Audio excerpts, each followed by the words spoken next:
Alright, YouTube, this is Acid Roots. I've got a review, which is Busta Rhymes' 1997 album, When Disaster Strikes.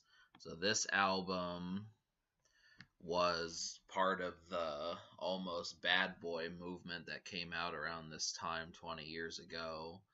But Busta Rhymes was kind of almost like a pseudo type character in this vibe because he had, he was cool with Puff Daddy, Mace, and Bad Boy, and I think he even knew Notorious B.I.G., but he was kind of doing his own thing. Plus, he's from New York, so this was kind of the continuation, supposing you were a bit upset with how things turned out in early 1997. He was one of the folks that you went to.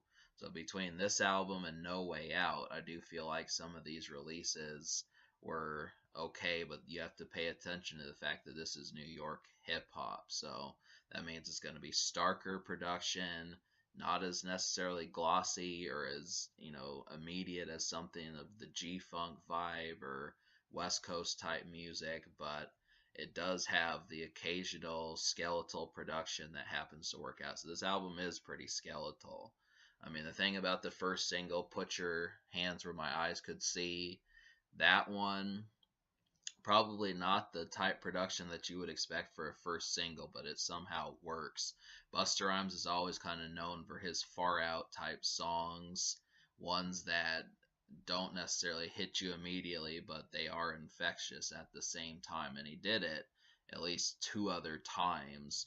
Unfortunately, the Turn It Up remix was not on this album, but the song Turn It Up is on there, and I'm guessing that the remix is probably better than the song we received, kind of like the song Past the Courvoisier off Genesis. So that didn't happen, but the second single, Dangerous, is another hit. I think both of these kind of handle themselves pretty well. The unfortunate part is, really I think Busta probably could have gone to at least 4 singles, which was kind of the thing. I mean, I always kind of gathered him as like at least a 2-hit per album person, but I've never really seen him get past the 3rd single, which is about the only thing. I mean, he's got DAP, he has credibility and a good reputation, but it just is not fleshed out as much as it needs to be. This is the same problem with Genesis. It's the same problem with his 2002 and 2006 albums. It just happens that, most of the time you get the hit, you get the follow-up, and then, the promotion is taken care of. But he did. I mean, the Turn It Up remix did actually chart pretty high on the Billboard. So if you've heard the song, that's just an extra one, but you're not going to find it on this album. So with the rest of the album, the thing is you got to wonder, well, out of a 16-song album, 18 plus the intro and outro, what else is good on this project? So I was looking for guests and Busta Rhymes' influence. He has a group called the Flip Mode Squad, which is now called the Conglomerate. I was kind of hoping that they would have been on here more. They dropped an album in 1998 and haven't done anything since, but they're only on one song. And the problem with it is it's just a complete smorgasbord of rappers on there. It's not even in the first, second, third, fourth, at most, verse format. So it's hard to identify with exactly who's who. I don't really know any of these rappers by name. But, Erykah Badu shows up for an attempted R&B single, which was going to be the 4th single, but didn't work out. It had traces. I like Busta's handle on this song, but it just didn't fit the bill enough. Puff Daddy and Mace show up on the Body Rock. This was kind of a close song, but the skeletal production I told you about really kind of hinders it. It really feels as if this album needed to be made like in 2004 or 2005 or something.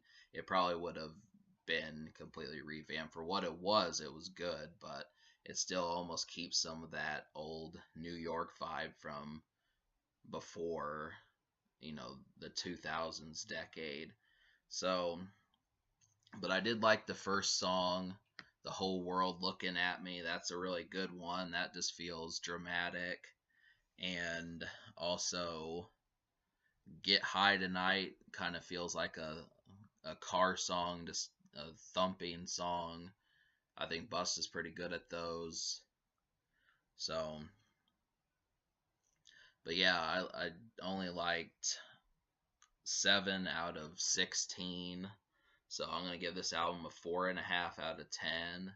And the 7 songs are Put Your Hands Where My Eyes Could See, Dangerous, the whole World Looking at Me, The Body Rock with Puff Daddy and Mace, We Could Take It Outside with Flip Mode Squad, Get High Tonight, and Turn It Up.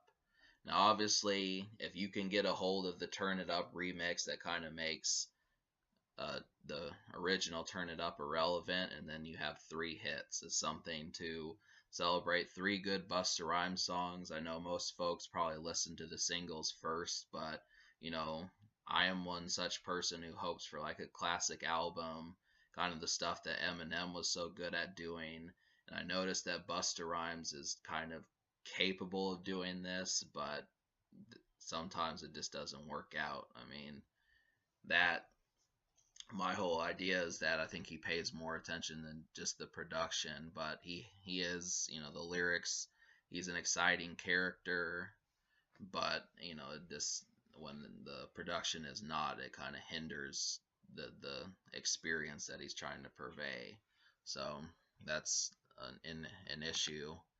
But the social score, I will give a 6.5 out of 10, and this means how well it plays around your friends. 3 top 30 singles, even though you only get 2, so that pretty much takes care of that. But Busta Rhymes, I mean, the songs that you hear on the radio are sharp. That's the whole thing.